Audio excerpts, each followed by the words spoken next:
So for today, I'll be giving short orientation about our subject, embedded system. So most of you here already familiar na po sa akin. So I'm Engineer Ryan Alcaldo. So you can call me Sir Rio or Sir Caldo. And for today, our subject is embedded systems and 6 hours to. So covering nito yung lecture and then laboratory. Pero since this is our first meeting, so we'll just be doing some orientation. So here are some of my contact details. So here's my contact number and my email address as well. So allow me to explain to you the course description of the subject. So basically, this course provides an introduction to embedded systems design. So it presents the two aspects of embedded systems as both hardware and software in a unified view. As we all know, we are computer engineers, so syempre we deal both the hardware and the software. The first part is an overview of embedded system. Of course, we'll be discussing the concepts, the principles behind embedded system, the design challenges, technologies, and development and implementation tools. The second part will explore the various hardware implementation technologies such as custom single processor, general purpose, and memory and peripheral devices interfacing. And then lastly, the third part covers IC and design technology. So these are some of the learning outcomes. On the completion of the course, you're expected to be able to do the following. Learning outcome 1, define processes involved in design in an embedded system. Learning outcome 2, partition the hardware and software for a given specification of an embedded system. And then 3, do hardware realization using standard processor base or the HDL or the hardware description language, and possibly build programmable gate array or the FPGA based implementation. And then lastly, program for embedded system in assembly and high-level languages. In our case, for the embedded system, we'll be focusing mostly on the use of HDL and then MATLAB Simulink. And then if the time still permit us, we'll do some assembly language as well. So these are the course content of the subject. Syempre, for today, we're just doing introduction to the course and I'm just discussing to you the requirements. And then next meeting we'll be discussing about introduction to the embedded system.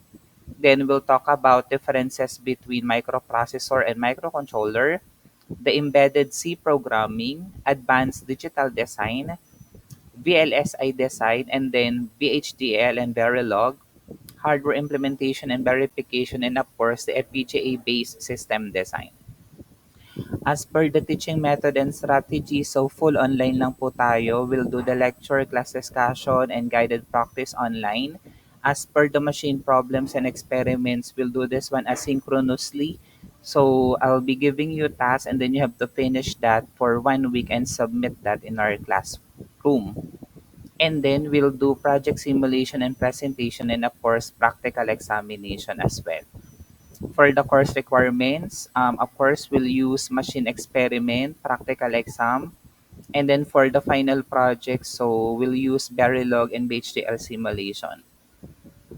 So what does it take to pass the subject? Of course, you need to attend our classes, to learn from the lectures and do the hands-on experience for the laboratory part. You also have to submit your written report and then participate as well. You can ask questions and you can also help other students. Anyway, you'll be working by pair.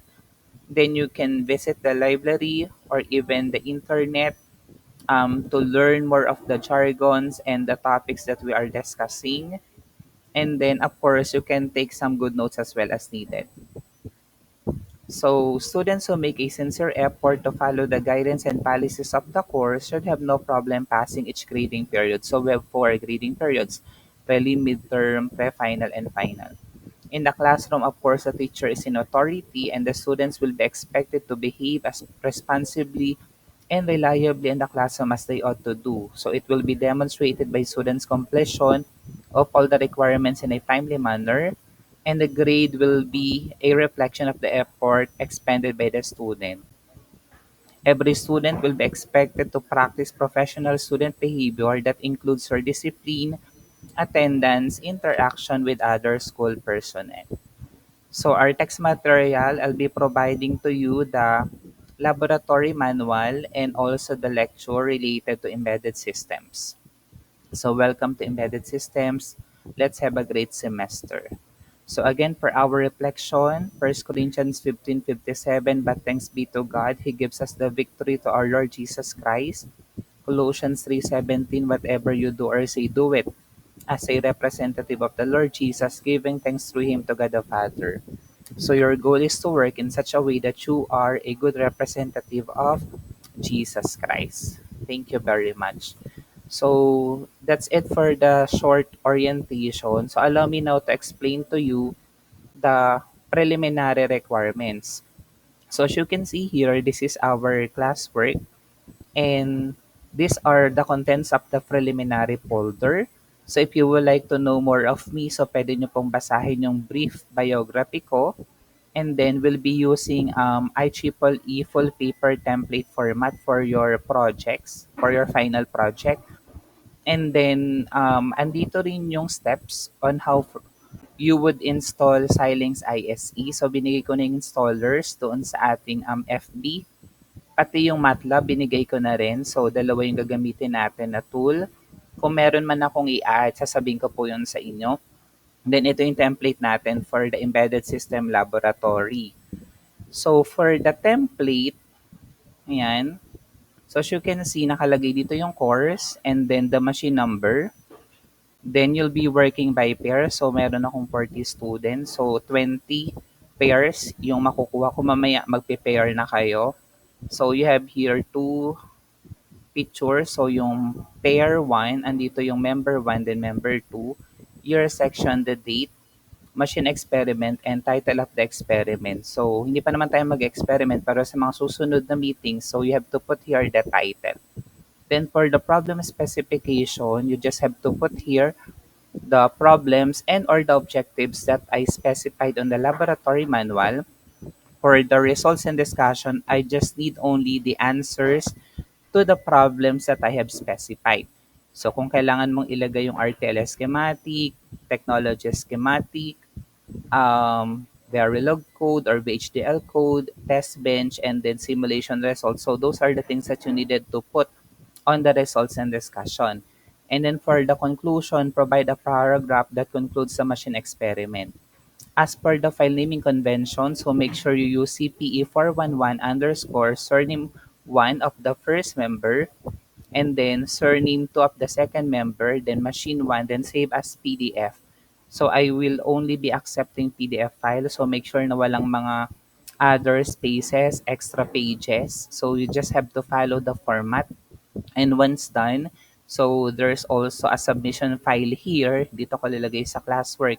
So you just have to submit na lang your first experiment in that specific submission file. Alright. And then, ito yung method ng pag-install. So you don't need to submit to me um, this output kasi ang purpose lang naman nito is to guide you on how you will install. Pero there's a lot of changes in installation regarding kung anong OS or anong Windows yung ginagamit po natin. So, be resourceful enough na magbasa sa mga YouTube or mga forum related to that. So, but basically, ito yung initial step. In order for you to install, syempre, kailangan mo munang i-download sa internet. Pwede mo siyang i-download or pwede mo na lang gamitin Xilinx ISE Webpack. Ayan. Yan. So, pwede mo naman siyang ma-download dito. Actually, yung ginagamit ko is ISE Design Suite 14.5. So, hindi ko na siya binago. Then, crack version lang naman po ito. So, pwedeng ganun din yung gawin po ninyo. Ayan. So, okay lang tong a license was not found. X mo lang yan. So, it's normal. Then, ituturo ko naman to sa inyo eventually kung hindi pa kayo familiar. Pero VHDL yung gagamitin natin for embedded system. And then, the-download nyo lang dito. Or, you can use yung binigay ko na Xilinx for Windows 8 na installer. So, download mo na lang siya. Then, just have to follow the step. Yan, so ini-next mo lang, read the license agreement, and then hanapin mo yung ISE Webpack, yun lang yung kailangan natin. And then, yan, so yung directory, of course, you'll decide on that. Then install mo lang, then wait for a while hanggang ma-install. And then, ipifinish mo lang once okay na. So pag nakita mo to, ibig sabihin, done na yung installation. Then magkakaroon ka ng ganitong icon sa desktop. In my case, 'di ba, sinabi ko sa inyo, yung version na gamit ko ay 14.5. Then just have to open. Tapos makikita mo na ganito. So you don't need yet to do this stuff. Yan. Explain ko pa naman sa inyo to. Mahalaga lang, ma-install mo muna siya completely. Ganon din yung MATLAB. Yan. So pwede mo na ring simulang install yung MATLAB.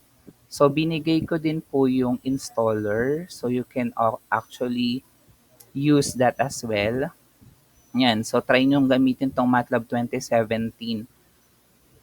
So, i-download mo lang, then please try to install as well. So, I think binigay ko rin to. So, kung ano yung mag-work sa inyo, so kindly use that. And then, ang una naman natin, more of the HDL. Then, on the latter part pa naman po tayo mag-sisimuling. So, next week, kailangan meron na po tayong installed na Xilinx ISE. Alright, so ito itsura nung MATLAB. And then, of course, magmo-model tayo kasi embedded system tayo eh. So, kailangan ma-incorporate natin yung mga designs natin dito sa MATLAB. So, with that, stop ko na muna yung recording.